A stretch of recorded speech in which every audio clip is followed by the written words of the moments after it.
जय हिंद दोस्तों। पीसीएस अभ्यास के इस ऑनलाइन प्लेटफॉर्म पर मैं शिवानी आप सभी का हार्दिक स्वागत करती हूँ। आज बायोलॉजी के अंतर्गत हम 3 तरह के तंत्र पढ़ने वाले हैं, जिनमें से पहला है उत्सर्जन तंत्र, दूसरा है तंत्रिका तंत्र और तीसरा है अंतःस्रावी तंत्र। इंग्लिश में इनको बोलते हैं excretory system, nervous system and endocrine system. बाकी के तंत्र हम प्रीवियस क्लासेस में पढ़ चुके हैं। आज मानव शारीरिकी का ये लास्ट लेक्चर है। इसके बाद 2 टॉपिक और घटना चक्र में बच रहे हैं, एक तो रोग एवं उपचार और दूसरा है विविध। तो इस क्लास के बाद सिर्फ 2 चैप्टर बचेंगे। तो आगे आने वाले 4 क्लासेस में या 5 क्लासेस में हम उन दोनों चैप्टर को खत्म कर लेंगे और उसके बाद बायोलॉजी पूरी तरह से खत्म हो जाएगी। चलिए तो आज का टॉपिक शुरू करते हैं। पहला है उत्सर्जन तंत्र या एक्सक्रेटरी सिस्टम। जैसे कि नाम से ही पता चल रहा है, उत्सर्जन करना। इस तंत्र का काम क्या होता है? उत्सर्जित करना। उत्सर्जित मतलब निकालना, बाहर निकालना। तो क्या निकालता है ये तंत्र? जो हमारी बॉडी में वेस्ट होते हैं, जो जैसे हम खाना खाते हैं तो खाने से पोषक तत्व तो हमारा शरीर सोख लेता है, पर उसके बाद बचा हुआ जो वेस्ट मटेरियल है वो हमारी बॉडी से बाहर निकल जाता है। ठीक है। इसी तरह से क्या होता है,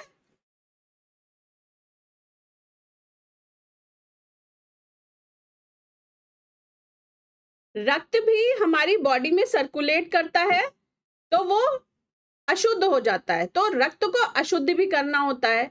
ये सभी काम क्या करता है, कौन करता है? ये सभी काम किया जाता है एक्सक्रेटरी सिस्टम के द्वारा। ठीक है, उत्सर्जन तंत्र के द्वारा। तो उत्सर्जन तंत्र में जो मेन चीजें याद रखने वाली हैं वो 3 पार्ट है। ठीक है, ये डायग्राम लगा है उत्सर्जन तंत्र का। इसमें से जो 3 चीजें आपको स्पेशली याद रखनी है वो कौन कौन सी है? एक तो है किडनी, ठीक है, या जिसे वृक्क, हिंदी में वृक्क बोलते हैं। किडनी को क्या बोलते हैं? किडनी को बोलते हैं या तो वृक्क और या गुर्दे के नाम से भी इसको जाना जाता है। ठीक है, गुर्दा, ये दोनों ही किडनी के नाम है।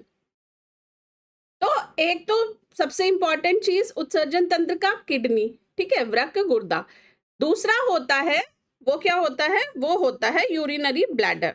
ठीक है, जिससे होकर यूरिन पास होता है। ठीक है, तो यूरिन क्या है? हमारी बॉडी का वेस्ट ही तो है, तो वेस्ट बॉडी से बाहर निकल जाता है। उसके बाद तीसरा जो पार्ट आता है वो आता है इंफीरियर वेना कावा। ठीक है, ये जो आप वेन्स देख रहे हैं ये आता है। और एक बहुत इंपॉर्टेंट ग्रंथि रहती है किडनी के में, उत्सर्जन तंत्र में, जिसका नाम आप याद रखिएगा, एड्रिनल ग्लैंड। ठीक है, ये अभी हम अंतःस्रावी तंत्र वाला जब आगे का टॉपिक देखेंगे वीडियो में, तो उसमें हम एड्रिनल ग्लैंड के बारे में पढ़ेंगे कि ये जो ग्रंथि होती है इसका कार्य क्या होता है। ठीक है, तो वीडियो को लास्ट तक देखिएगा। चलिए, सबसे पहली चीज आती है गुर्दा। ठीक है, किडनी। किडनी को आप अगर इजी भाषा में समझे तो ऐसे समझ ले कि जो चन्नी होती है ना, किडनी किसका काम करती है? चन्नी का काम करती है।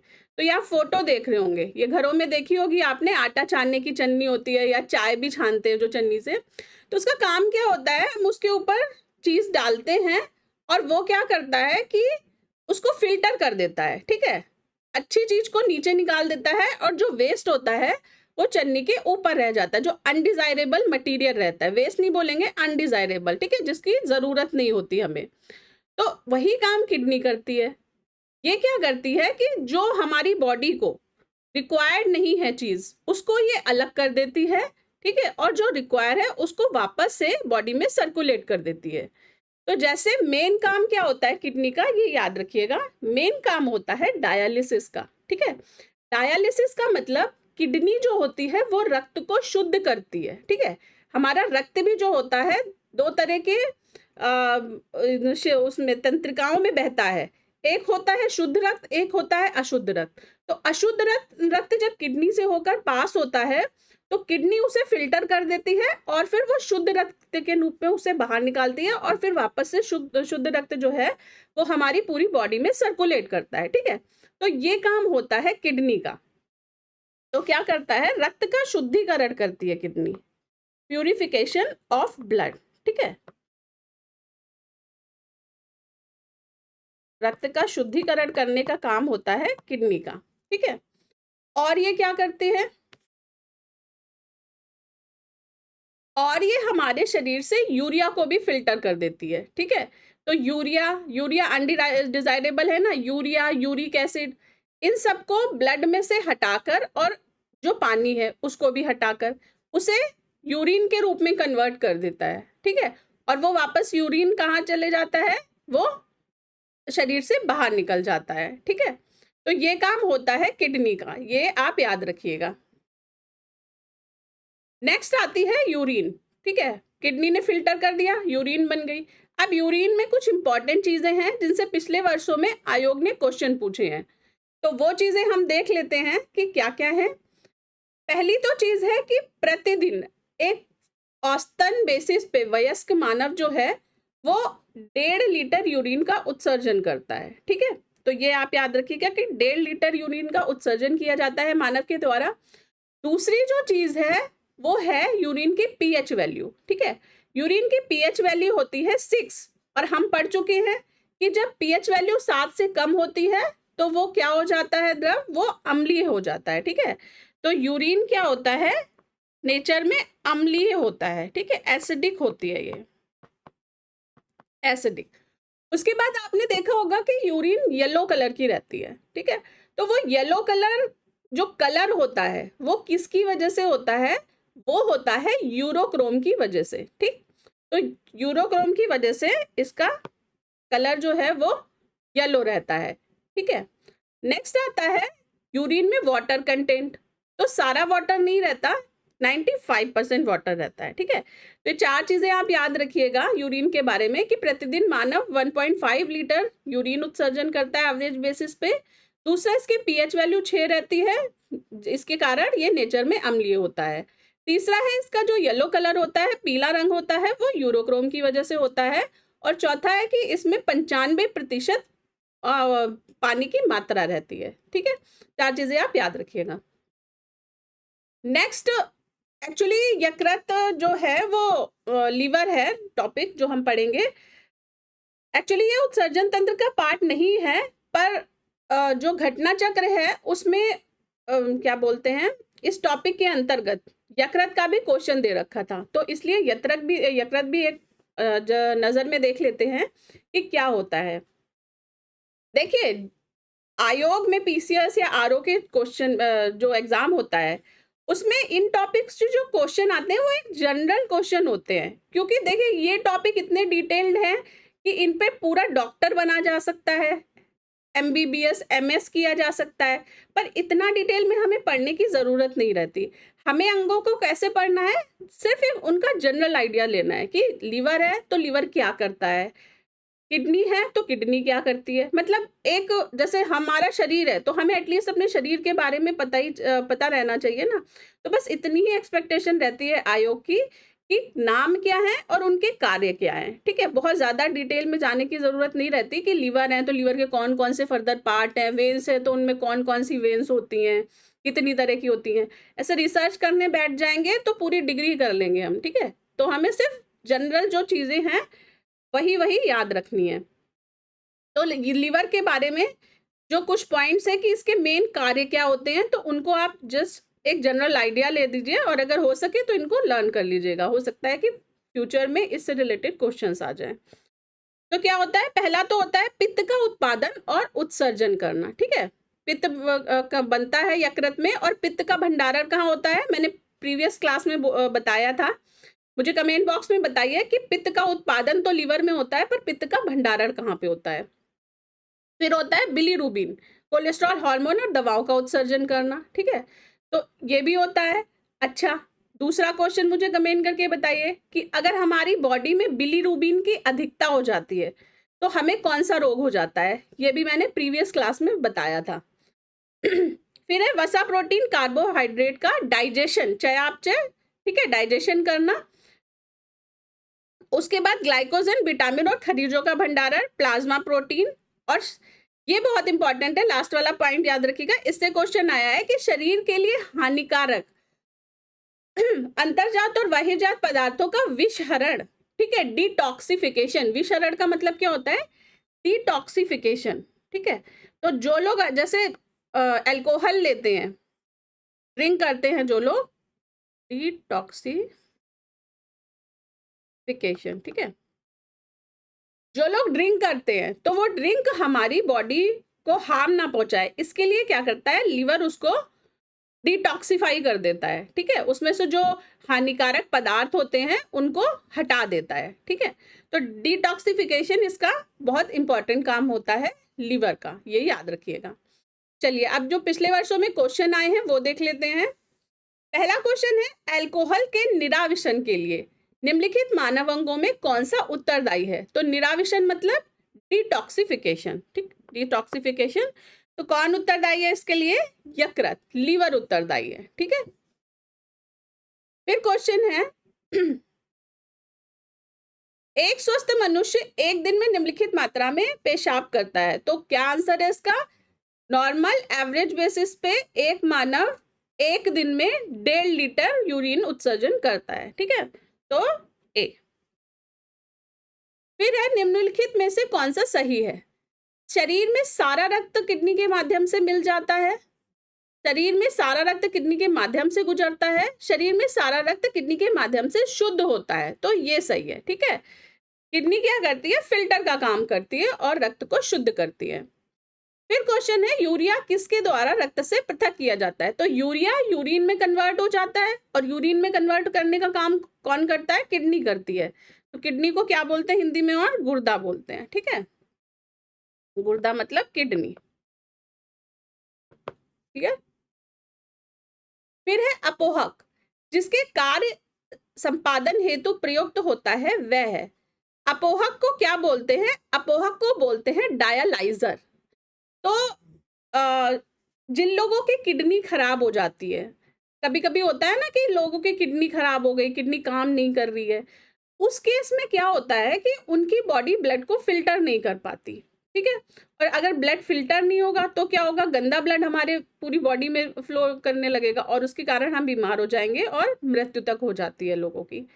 तो जो किडनी खराब होने का रिप्लेसमेंट है वो आर्टिफिशियल किडनी से डॉक्टर द्वारा किया जाता है और उसके लिए जो उपकरण यूज किया जाता है उसे बोलते हैं डायलाइजर, ठीक है, या हिंदी में जिसको बोलते हैं अपोहक, अपोहक या डायलाइजर, ठीक है।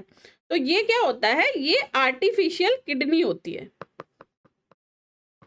आर्टिफिशियल किडनी, ठीक है। तो आर्टिफिशियल किडनी क्या करती है, वही काम कर देती है जो कि नॉर्मल किडनी हमारी बॉडी में करती है, मतलब कि ब्लड का शुद्धिकरण कर देती है। तो आप ये फोटो देख रहे होंगे,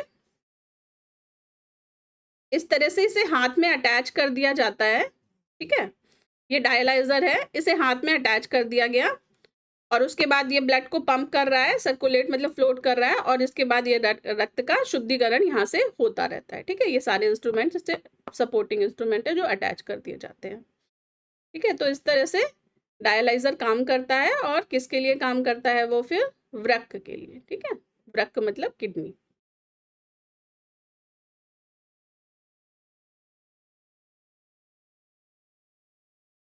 फिर नेक्स्ट है, निम्नलिखित में से कौन मानव गुर्दे का सामान्य कार्य नहीं है। मानव गुर्दा, गुर्दा मतलब किडनी का सामान्य कार्य नहीं है। तो किडनी क्या करता है, जल की मात्रा का नियंत्रण करता है, तो ठीक है ये, ठीक है। जल की मात्रा फिल्टर कर देता है, ठीक है, ब्लड को अलग कर देता है, वेस्ट को अलग कर देता है, तो रेगुलेट करता है जल की मात्रा को, ठीक है, ये सही है। यूरिया को छान कर बाहर निकालना, ये भी सही है, हमने देख लिया। कई हार्मोनों का श्रावण करना, तो ये भी ठीक है, ठीक है। जो ग्रंथि हमने देखी थी एड्रिनल ग्रंथि, उसके द्वारा ये हार्मोन का श्रावण भी करता है, वो अभी हम आगे देखेंगे। उसके बाद है बी में, रक्त को शर्करा की मात्रा का, रक्त में शर्करा की मात्रा का नियंत्रण। तो ये काम किडनी का नहीं होता, ये हम पहले के लेक्चर में देख चुके हैं।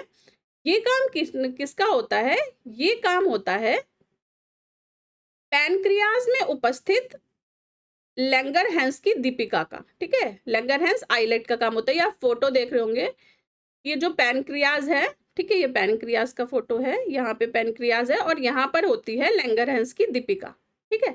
तो लैंगरहैंस की दीपिका में क्या होते हैं, इसमें होते हैं जो बीटा सेल्स, कई तरह के सेल हमने पढ़े थे, तो इसमें जो बीटा सेल्स होते हैं ये क्या करते हैं, ये इंसुलिन नामक हार्मोन का उत्पादन करते हैं, और यही इंसुलिन जो हार्मोन है वो हमारी बॉडी में शर्करा को नियंत्रित करता है। शर्करा मतलब शुगर।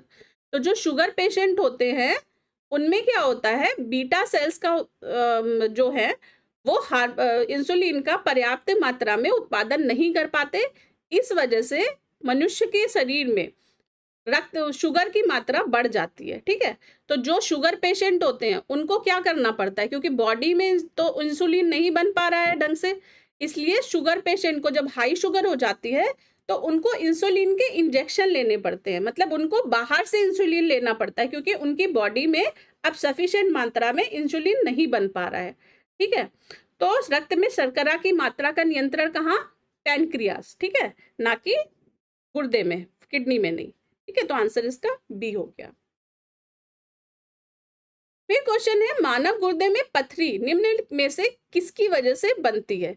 तो देखिए, जब भी पथरी से रिलेटेड क्वेश्चन आए ना तो नाम याद रखिएगा। अब देखिए, पथरी को अगर मान लीजिए इसमें से नहीं पता था तो हम नियर बाई गेस तो कर ही सकते हैं। देखिए, पथरी क्या होता है, पथरी नॉर्मली पत्थर जैसा। ठीक है, पत्थर, और पत्थर किससे हम कोरिलेट करते हैं, चूने से।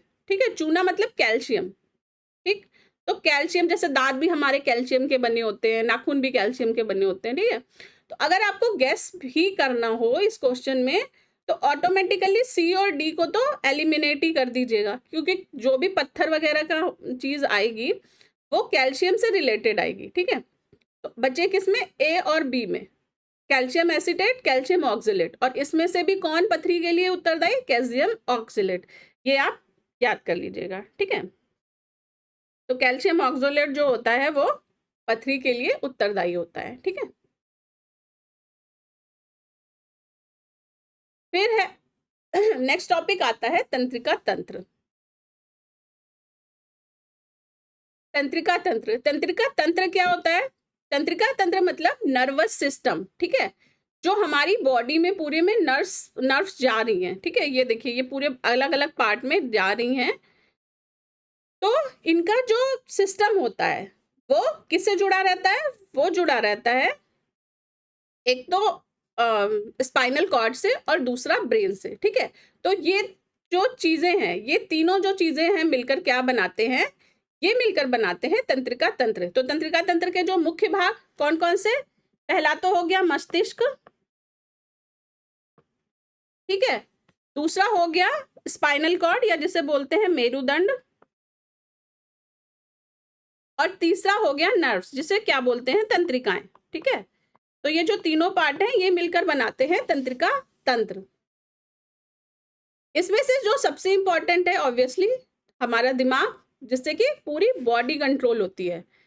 जो आपको लगता होगा ना कि मतलब नहीं लगता नहीं है, मतलब बहुत होशियार लोग हैं, सबको पता है कि क्या करता है दिमाग, पर मैं क्लास ले रही हूँ तो एक बार फिर से बता देती हूँ कि जो हमारा बॉडी होता है, यूजुअली सामान्य जो मनुष्य होगा जिसे नहीं आइडिया होगा कि दिमाग का काम क्या है, वो क्या करेंगे, सोचेंगे कि सिर्फ सोचने के काम आता है हमारा दिमाग। पर हमारा दिमाग सिर्फ सोचने के काम नहीं आता। हमारा दिमाग जो होता है वो हमारी पूरी बॉडी को कंट्रोल करता है। ठीक है, हम जो भी कर रहे हैं ना वो दिमाग ही बता रहा है। इसलिए बोलते हैं ना कि जब दिमाग में जरा सी भी चोट लग जाती है तो हमें पूरी पूरी बॉडी में लोग कोमा में चले जाते हैं। वो क्यों चले जाते हैं, क्योंकि उनके ब्रेन में, उनका ब्रेन फंक्शनिंग नहीं करता। ठीक है, जो पैरालिसिस होता है तो उसका रीजन ये होता है कि हाथ मूव नहीं कर रहा। तो क्यों नहीं मूव कर रहा, क्योंकि जो नर्व है हमारी पूरी बॉडी की, वो जाके कहाँ कनेक्ट हो रही है, वो ब्रेन में कनेक्ट हो रही है। और अगर ब्रेन की फंक्शनिंग डिस्टर्ब हुई तो हमारी पूरी बॉडी की फंक्शनिंग डिस्टर्ब हो गई। ठीक है, जो ये हमारा हाथ मूव कर रहा है, ये जो मैं लिख रही हूँ, ये सब कौन कंट्रोल कर रहा है, ब्रेन कंट्रोल कर रहा है। ठीक है, हाथ खुद से मूव नहीं कर रहा, हाथ को सिग्नल भेजे ब्रेन में, ठीक है, कि मूव करना है, तब ब्रेन उसे गवर्न करेगा कि अच्छा मूव करो, तब हाथ मूव करेगा। ठीक है, तो जो सबका कंट्रोलिंग सिस्टम है पूरी बॉडी का, वो कहाँ पर है, वो है ब्रेन में। ठीक है, ये चीज आप याद रखिएगा।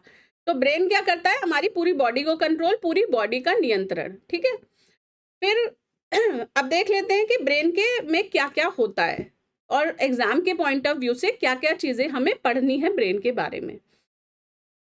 तो ब्रेन के सबसे मुख्यतः 3 भाग होते हैं। ठीक है, जो सबसे बड़ा भाग देख रहे होंगे ये पूरा, ठीक है, ये सबसे बड़ा, इसको बोलते हैं मस्तिष्क का अग्रभाग, ठीक है। तो 3 तरह के भाग होते हैं। एक तो होता है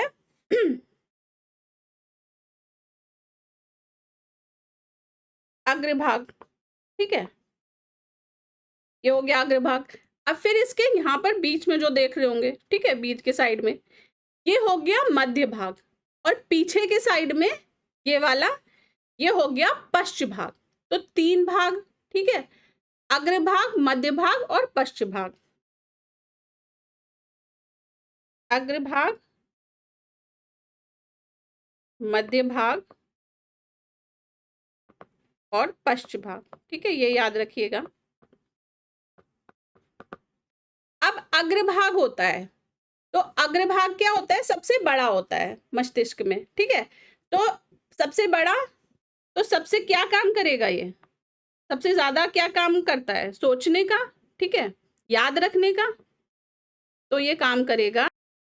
अब इस अग्रभाग के भी 3 भाग होते हैं, ठीक है, ये याद रखिएगा। पहला होता है सेरेब्रम, सेरेब्रम। दूसरा होता है थैलेमस, थैलेमस को आप थर्मस से याद रख लीजिए, ठीक है। सेरेब्रम, थैलेमस, और थैलेमस से भी बड़ा हाइपोथैलेमस। हाइपो मतलब, हाइपो का मतलब होता है ना हाइपर, उससे रिलेट कर लीजिएगा कि हाइपोथैलेमस, ठीक है। 3 पार्ट होते हैं मानव, जो अग्रभाग होता है उसके। अब अग्रभाग सबसे बड़ा, सेरेब्रम का काम इसमें क्या होगा, इसमें होगा याददाश्त, याददाश्त बनाए रखना, या स्मरण शक्ति जिसे बोल सकते हैं, ठीक है। स्मरण शक्ति का काम कौन करता है, ये करता है सेरेब्रम, क्लियर। फिर दूसरा, दूसरा क्या आता है, दूसरा पार्ट आता है थैलेसम, थैलेमस। थैलेमस को थर्मस से याद रख लीजिए। तो थर्मस जो होता है उसमें क्या रहती है चीजें, या तो ठंडी रहती है, अगर हमने रख दिया ना कोई चीज थर्मस के अंदर, तो या वो ठंडी रहेगी, गर्म रहेगी। तो बस यही काम होता है कि ठंडा गर्म, ठीक है, ठंडा गर्म को कंट्रोल करना बॉडी में, ठीक है। और ठंडा गरम, देखिए जब हमें दर्द होता है तब भी क्या हम करते हैं, ठंडे या गरम की सिकाई करते हैं ना। तो दर्द का जो कंट्रोल है वो भी थैलेमस के द्वारा ही किया जाता है। तो ठंडा, गरम और दर्द, ठीक है, इससे थैलेमस याद रखिएगा। फिर है हाइपोथैलेमस। हाइपोथैलेमस क्या करता है, हाइपोथैलेमस उससे भी बड़ा, ठीक। तो बड़ा का मतलब ये क्या करेगा, भूख, प्यास, प्यार, घृणा, तृप्ति, ठीक है, आदि पर ये क्या करेगा, कंट्रोल करेगा, ठीक है। तो ये चीज याद रखिएगा। तो इस तरह का क्वेश्चन भी आया है आयोग में कि हमें भूख लगने के लिए या प्यास लगने के लिए, 2 बार मैंने लिख दिया, प्यास, भूख, प्यास, ठीक है, भूख, प्यास, प्यार, घृणा और तृप्ति के लिए, ठीक है। तो ऐसा भी क्वेश्चन आया है कि कौन सा मस्तिष्क का भाग इसके लिए उत्तरदायी होता है। तो कौन उत्तरदायी होता है, हाइपोथैलेमस होता है, ठीक है, ये हम आगे देखेंगे। नेक्स्ट आता है मध्य भाग। मध्य भाग,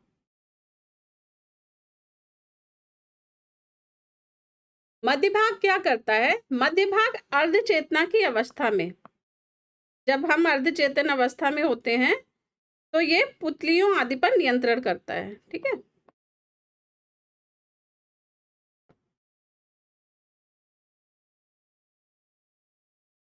पुतलियों, नेत्र गोलकों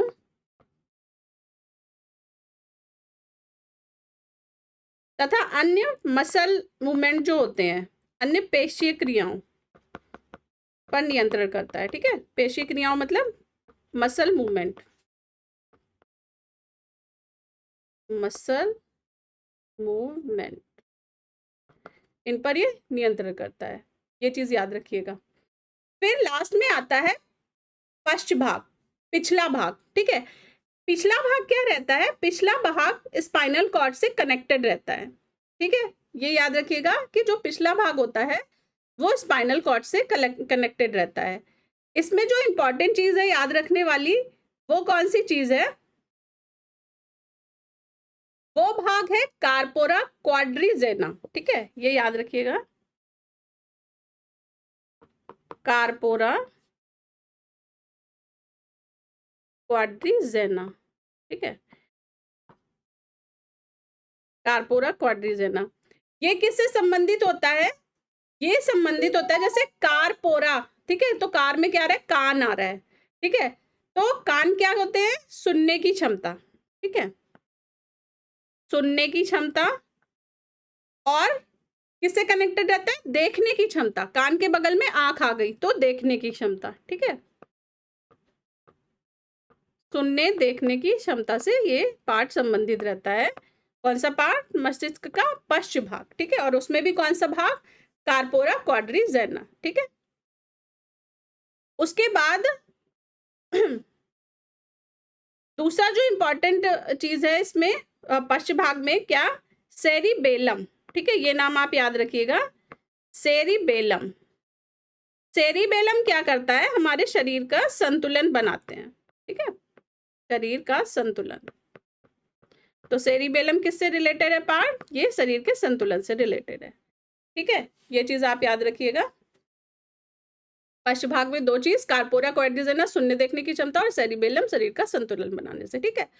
तो ये तीनों पार्ट हो गए, इनके आप याद जरूर कर लीजिएगा कि कौन सा भाग किसके लिए उत्तरदायी है, क्योंकि इसी तरह के क्वेश्चन आते हैं। फिर क्वेश्चन देख लेते हैं जो प्रीवियस ईयर्स में आए हुए हैं।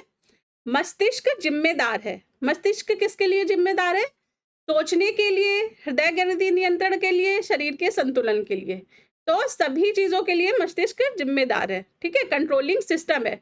एक तरह से आप मस्तिष्क को ऐसे भी समझ सकते हैं जैसे कंप्यूटर में सीपीयू होता है ना, तो सीपीयू को क्या बोलते हैं, कंप्यूटर का ब्रेन बोलते हैं। वो ब्रेन इसीलिए बोलते हैं क्योंकि सीपीयू कंट्रोल करता है पूरे कंप्यूटर के बाकी पार्ट्स को, ठीक है, वही काम रहता है हमारी बॉडी में मस्तिष्क का, तो सभी के लिए जिम्मेदार है मस्तिष्क। फिर क्वेश्चन है, सुई चुभाने पर निम्नलिखित अंगों में कौन सा दर्द महसूस नहीं करेगा, कौन सा दर्द महसूस नहीं करेगा, ये महसूस नहीं करेगा मस्तिष्क, ठीक है, क्योंकि मस्तिष्क दर्द को सेंस नहीं कर पाता, पेन रेजिलिएंट होता है मस्तिष्क, ठीक है।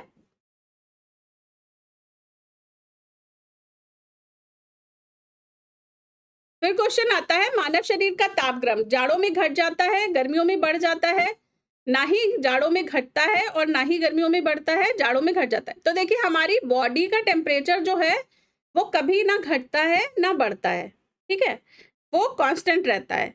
अब मुझे कमेंट बॉक्स में बताइए कि औसत मनुष्य का तापमान कितना रहता है, एवरेज बेसिस पे बॉडी टेम्परेचर कितना होना चाहिए। और जब हम बोलते हैं ना कि फीवर हो गया, तो फीवर में मतलब क्यों फीवर हो गया, जो हम नापते हैं कि 100 फीवर हो गया, तो वो 100 क्यों बोलते हैं, मतलब कितना होना चाहिए था और कब हमें फीवर होता है। तो बताइए कि नॉर्मल सामान्य मानव शरीर का तापमान क्या है। अच्छा, ना ही जाड़ों में घटता है और ना ही गर्मियों में बढ़ता है। तो देखिए ब्रेन इसमें कैसे हेल्प करता है शरीर के तापक्रम को नियंत्रित करने में। जब अगर हमें फीवर होता है तो फीवर में क्या होता है, हमारी बॉडी का टेम्परेचर बढ़ जाता है, ठीक है, तो हमारी बॉडी का टेम्परेचर बढ़ गया तो मतलब हमारी बॉडी को नुकसान होगा ना, बॉडी को हार्म पहुंचता है अगर हमारी बॉडी का टेम्परेचर बढ़ जाता है। तो उसे नियंत्रित करने के लिए ब्रेन क्या करता है, ब्रेन पसीने निकालने शुरू कर देता है हमारी बॉडी से, तो पसीने के द्वारा हमारी बॉडी ठंडी हो जाती है और उसका तापमान नियंत्रित रहता है, ठीक है। फिर अगर बॉडी ठंडी ज्यादा हो गई तो ब्रेन क्या करेगा, तो ब्रेन अंगों को जल्दी जल्दी चलाना शुरू कर देगा जिससे ज्यादा मात्रा में ऊर्जा बने, और जब ज्यादा मात्रा में बॉडी के अंदर ऊर्जा बनेगी तो परिणाम स्वरूप हमारी बॉडी गर्म हो जाएगी, ठीक है। तो दोनों ही अवस्था में ब्रेन कंट्रोल करता है हमारी बॉडी के टेम्परेचर को। क्लियर है, चलिए नेक्स्ट क्वेश्चन देख लेते हैं। परितृप्ति एवं प्यास के केंद्र मानव मस्तिष्क में के निम्नलिखित में से किस भाग में अवस्थित है। परितृप्ति एवं प्यास, हाइपो, ठीक है, हाइपो तो किसमें? हाइपोथैलेमस में। ठीक है, थैलेमस में हमने देखा था, थैलेमस में क्या क्या हो रहा था? थर्मस गर्म ठंडा रखता है और दर्द में सिकाई में काम भी आता है। तो दर्द ठंडे गर्म में, और हाइपोथैलेमस भूख, प्यास, घृणा, प्यार, ठीक है, तृप्ति, इसमें किसमें? हाइपोथैलेमस में। ये हो गया। अब नेक्स्ट जो तीसरा तंत्र है वो है अंतःस्रावी तंत्र। अंतःस्रावी तंत्र क्या होता है? अंतःस्रावी तंत्र होता है जो हमारे शरीर की क्रियाएं होती हैं, विभिन्न क्रियाओं के लिए हमारी शरीर में कई तरह की ग्रंथियां पाई जाती हैं, ठीक है, और उन ग्रंथियों से अलग अलग तरह के हार्मोन्स का श्रावण होता है। तो वो हार्मोन्स क्या करते हैं? वो हमारे शरीर की विभिन्न क्रियाओं को गवर्न करते हैं, नियंत्रण करते हैं उन पे, ठीक है। तो ये सभी चीजें जो हार्मोन्स होते हैं, ग्रंथियां होती हैं, ये किसके अंदर आते हैं? ये अंतःस्रावी तंत्र के अंदर आते हैं। अच्छा, कुछ हार्मोन्स ऐसे भी होते हैं जो स्पेसिफिकली मेल में पाए जाते हैं और स्पेसिफिकली फीमेल में पाए जाते हैं। अलग अलग तरह के हार्मोन्स होते हैं, उनके बारे में भी हम आगे के अभी वीडियो में देखेंगे। नेक्स्ट हम देखेंगे ग्रंथियां। ग्रंथियां ग्रंथियां तीन तरह की होती हैं। एक तो होती है अंतःस्रावी,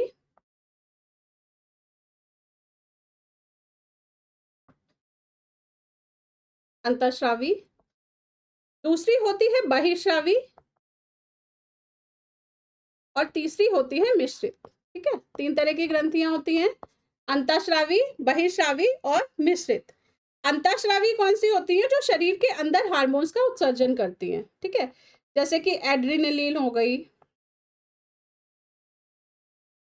एड्रिनल हो गई, और पीयूष ग्रंथि हो गई, ठीक है। तो ये क्या होती हैं? ये अंतःस्रावी ग्रंथियां होती हैं। फिर बहिर्स्रावी, बहिर्स्रावी जो कि शरीर के बाहर उत्पादन, ठीक है। बहिर्स्रावी में क्या क्या आएगा? एक तो आएगी दुग्ध ग्रंथि, दुग्ध ग्रंथि जो कि जब वुमेन बच्चे को, कोई महिला बच्चे को जन्म देती है तो उसके बाद ये एक्टिवेट होती है। फिर स्वेद, पसीना, फिर लार, और उसके बाद अश्रु ग्रंथि, ठीक है, अश्रु। तो ये चार होती हैं, दुग्ध, स्वेद, लार और अश्रु, ठीक है। अब दुग्ध ग्रंथि को आप कैसे याद रखेंगे? दूध कौन पिलाती है? मम्मा बच्चे को दूध पिलाती है, तो इससे ममेरी ग्रंथि।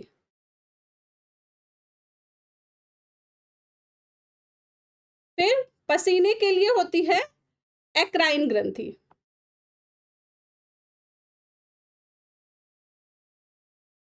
उसके बाद लार के लिए होती है पैरोटिड ग्रंथि।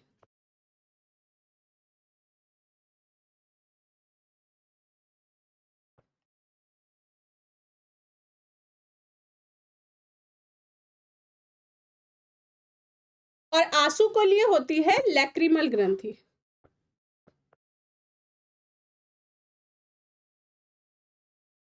ठीक है। अच्छा, अब इंपॉर्टेंट चीज ये याद रखने वाली कि मिश्रित ग्रंथि, मिश्रित ग्रंथि किस में होती है? ये होती है अग्नाशय, ठीक है, ये याद रखिएगा, ये इंपॉर्टेंट है। अग्नाशय में मिश्रित ग्रंथि पाई जाती है, ठीक है, ये चीज याद रखिएगा। उसके बाद कुछ हार्मोन्स देख लेते हैं जो हमारी बॉडी में इंपॉर्टेंट हार्मोन्स है परीक्षा के पॉइंट ऑफ व्यू से। हार्मोन्स क्या होते हैं? हार्मोन्स प्रोटीन के बने हुए होते हैं, किसी ना किसी ग्रंथि से मिले हुए होते हैं, ठीक है। तो जो इंपॉर्टेंट हार्मोन्स है वो कौन कौन से हैं? पहला है हाइपोथैलेमस। हाइपोथैलेमस कहाँ पाया जाता है? ये पाया जाता है पिट्यूटरी ग्लैंड में, ठीक है, ग्रंथि में। कहाँ पर? मस्तिष्क में, ठीक है। तो हाइपोथैलेमस, मस्तिष्क। फिर ऑक्सीटोसिन, ऑक्सीटोसिन को विकास हार्मोन भी बोलते हैं। और ऑक्सीटोसिन क्या होता है? जो फीमेल होती हैं उनकी बॉडी से दुग्ध के उत्पादन के लिए इसका यूज किया जाता है। तो जो जो क्या बोलते हैं, दुधारू पशु होते हैं, जैसे गाय हो गई, भैंस हो गया, उनमें भी ऑक्सीटोसिन का इंजेक्शन लगाया जाता है जिससे कि वो ज्यादा से ज्यादा दूध उत्पादित कर सकें, ठीक है। तो ये याद रखिएगा, ऑक्सीटोसिन। फिर थायरॉक्सिन, थायरॉक्सिन गले के थायराइड ग्रंथि में पाया जाता है। फिर थाइमस, थाइमस रोग प्रतिरक्षा के लिए, और कहां पर? ये थाइमस ग्रंथि में, ठीक है। फिर इंसुलिन हार्मोन कहाँ पर पाया जाता है, हम देख चुके हैं, अग्नाशय में लैंगरहैंस की दीपिकाओं में पाया जाता है, और कौन से सेल के अंदर, ये बीटा सेल के अंदर पाया जाता है। अच्छा, इसकी स्पेशलिटी ये रहती है कि इंसुलिन में जिंक रहता है, ठीक है, ये आप याद रखिएगा, इंसुलिन हार्मोन में जिंक होता है, और थायरॉक्सिन जो होता है इसमें आयोडीन होता है, ठीक है, ये दो इंपॉर्टेंट चीजें हैं। फिर है एड्रेनलिन, ये होता है डर व खुशी का हार्मोन। तो आपातकालीन ग्रंथि इसको बोलते हैं, इसका मतलब जब हम इंस्टेंट कोई रिएक्शन देते हैं ना, एकदम से खुश हो जाते हैं, एकदम से डर जाते हैं, तो उस केस में एड्रेनलिन हार्मोन का उत्सर्जन हमारी बॉडी से होता है। फिर इंपॉर्टेंट जो है वो है टेस्टोस्टेरोन।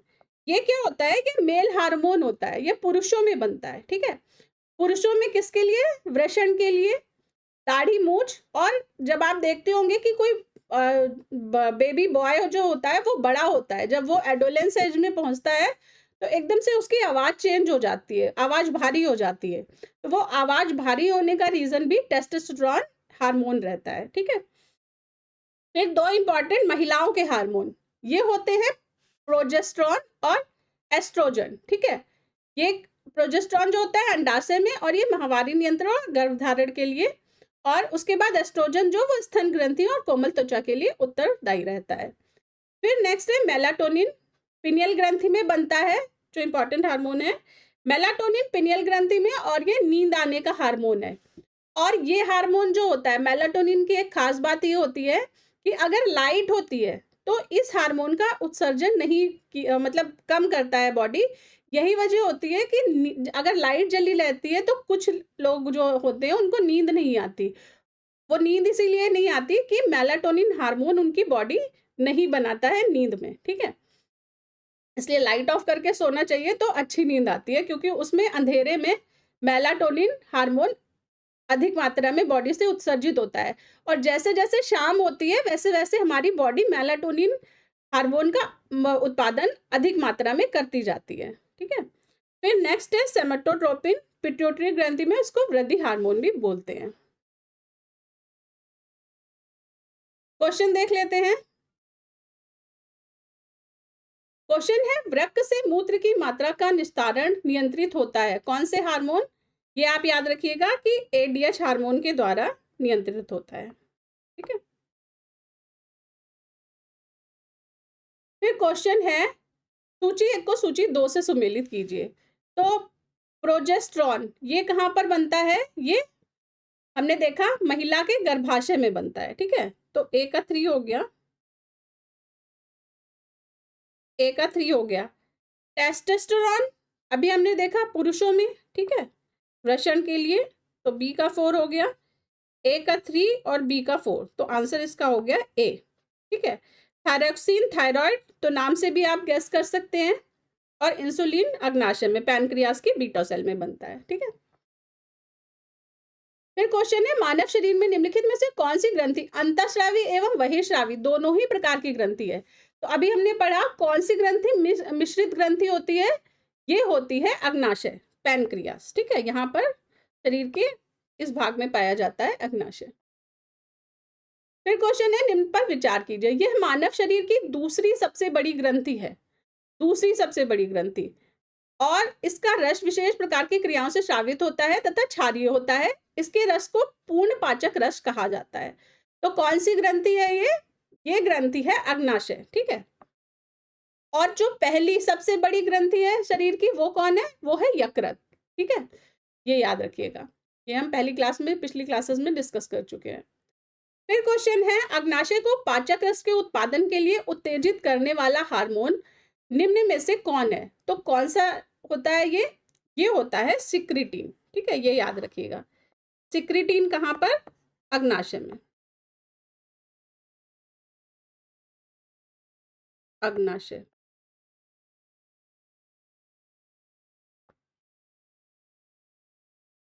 और किसके लिए, ये पाचक रस उत्तेजित करने के लिए, ठीक है, पाचक रस से रिलेटेड होता है।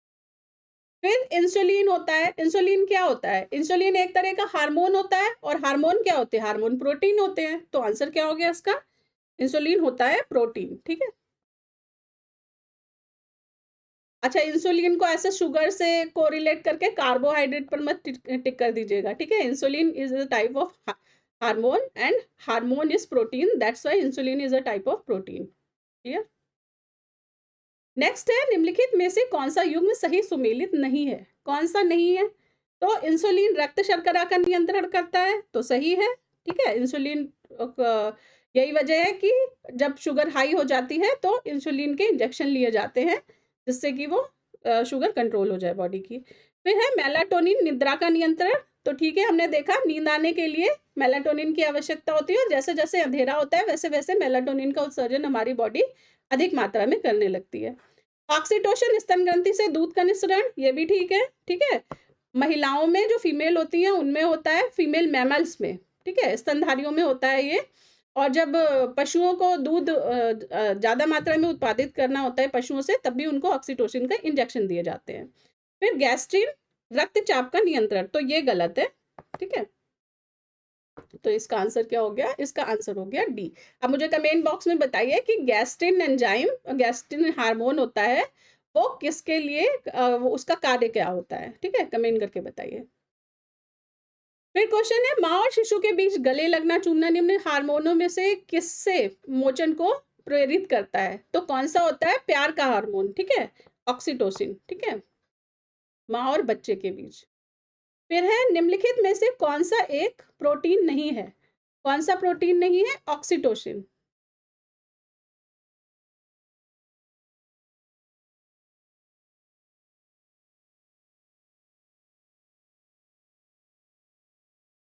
फिर क्वेश्चन है, थायरॉक्सिन क्या है? थायरॉक्सिन क्या है? थायरॉक्सिन एक तरह का हार्मोन होता है, क्लियर। फिर है, कौन सा हार्मोन लड़ो और उड़ो हार्मोन कहलाता है? तो लड़ो और उड़ो का मतलब आपातकालीन हार्मोन जो हमने पढ़ा था, ठीक है, आपातकालीन हार्मोन एड्रिनलिन, ठीक है।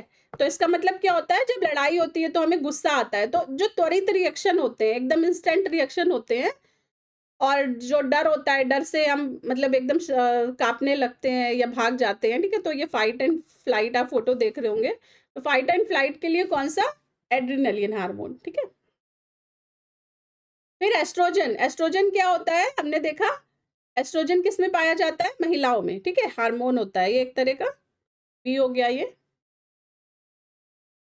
फिर है, स्त्रियों में रजनोवृत्ति के समय निम्न में से किस हार्मोन का उत्पादन समाप्त हो जाता है? रजनोवृत्ति मतलब मीनोपॉज के समय, ठीक है। तो ये किसका एक्चुअली ये विवादित क्वेश्चन था, आंसर तो इसका क्लियर कट होना चाहिए, एस्ट्रोजन, ठीक है। पर आयोग ने इसके ए और सी आंसर दोनों को ही सही माना था, इस कारण से ये क्या बोलते हैं, मूल्यांकन से बाहर कर दिया गया था। 2014 का ये यूपीपीसीएस प्री का क्वेश्चन रहा है, ठीक है। तो लेकिन क्या होता है, रजनोवृत्ति के पश्चात इसमें से जो क्या बोलते हैं, मेडिकल टर्म्स में जो होता है, वो एस्ट्रोजन का उत्पादन समाप्त हो जाता है, क्लियर। फिर निम्नलिखित हार्मोन में से कौन सा एक स्त्रीलिंग हार्मोन है? स्त्रीलिंग मतलब जो कि महिलाओं में बने, ठीक है, तो एस्ट्रोन है वो, ठीक है, एस्ट्रोजन, एस्ट्रोन। फिर है, सूची 1 और सूची 2 को सुमेलित कीजिए। तो ये है हार्मोन है, कौन सा है इसमें से? टेस्टोस्टेरोन हार्मोन है, हमने देखा था पुरुषों में होता है ये, प्रशन के लिए और गंभीर आवाज के लिए, दाढ़ी मूछ के लिए। फिर है एंजाइम, एंजाइम है इसमें से लाइपेज, ठीक है। फिर पॉलीथीन, हमने देखा था पॉलीएथिलीन, तो ये बहुलक है, पॉलीमर है ये एक तरह का, तो डी का 4 हो गया, तो डी का 4, ए का 2, ठीक है। तो आंसर क्या हो गया? ए हो गया, ठीक है। और फॉस्फोलिपिड लेथिसिन, ये सी का 3, ठीक है। नेक्स्ट है, फिर से सूची 1 को सूची 2 से सुमेलित कीजिए। तो इसमें से हार्मोन कौन सा है? प्रोजेस्टेरॉन है, सी का 4 हो गया। जो है वो क्लियर कट जो पता रहता है सबसे पहले, वो मैच द फॉलोइंग में मैच करा लिया करिए। तो सी का 4 होते ही बी भी हो गया और डी भी हो गया। उसके बाद विटामिन, विटामिन कौन सा है? विटामिन है इसमें से कैरोटीन, ठीक है, कैरोटीन विटामिन, तो ए का 2 हो गया, ए का 2 होते ही आंसर क्या आ गया? डी आ गया, ठीक है। उसके बाद पेप्सिन एक तरह का एंजाइम होता है और केराटिन प्रोटीन, ठीक है, तो ये याद कर दो।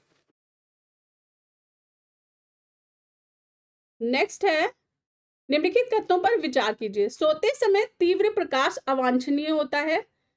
तीव्र प्रकाश में शरीर में मेलाटोनिन का उत्पादन अधिक होता है, तो ये गलत है, दूसरा गलत है, ठीक है। मेलाटोनिन का उत्पादन कम होता है तीव्र प्रकाश में, ना कि अधिक होता है। तो आंसर क्या हो गया? ए सत्य है किंतु आर असत्य है, ठीक है। फिर क्वेश्चन है, मानव शरीर में सबसे छोटी अंतःस्रावी ग्रंथि कौन सी है? तो सबसे छोटी अंतःस्रावी ग्रंथि होती है पिट्यूटरी ग्रंथि, और ये कहाँ पाई जाती है? ये मस्तिष्क में पाई जाती है। फिर क्वेश्चन है, मादा जनन पथ में पहुंचने के पश्चात मानव शुक्राणु अपनी निषेचन क्षमता सुरक्षित रखते हैं। तो इसका मतलब है कि जब इंटरकोर्स होता है लेडी और मेल और फीमेल के बीच में, तो कितने समय तक फर्टिलिटी एप्लीकेबल रहती है अंडाशय के अंदर, ठीक है, महिला के यूट्रस में। तो क्या है इसका आंसर? इसका आंसर है 1 से 2 दिनों के लिए, ठीक है। 1 से 2 दिनों तक चांसेस रहते हैं कि लेडी प्रेग्नेंट हो जाए, ठीक है। अच्छा, इसे आप याद कैसे कर सकते हैं? ये देखिए, एक कॉन्ट्रासेप्टिव पिल आती है जिसका नाम होता है अनवांटेड 72, ठीक है, या एक और दूसरी पिल आती है आई पिल जिसका नाम होता है। तो ये क्या होती है? ये अगर अनवांटेड सेक्स हो जाता है तो उस केस में महिला को 72 घंटों के अंदर अंदर ये टैबलेट लेनी रहती है, ठीक है, क्योंकि 72 घंटे के अंदर अंदर फर्टिलिटी के चांसेस रहते हैं फीमेल बॉडी में, ठीक है। तो इससे आप याद रख लीजिएगा कि 1 से 2 दिनों के लिए, तो 2 मिनट नहीं, 20 मिनट नहीं, 90 मिनट नहीं, ठीक है, तो 1 से 2 दिनों के लिए। चलिए, आज की क्लास को मैं यहीं पर खत्म करती हूँ, नेक्स्ट क्लास में फिर मिलती हूँ, तब तक के लिए जय हिंद।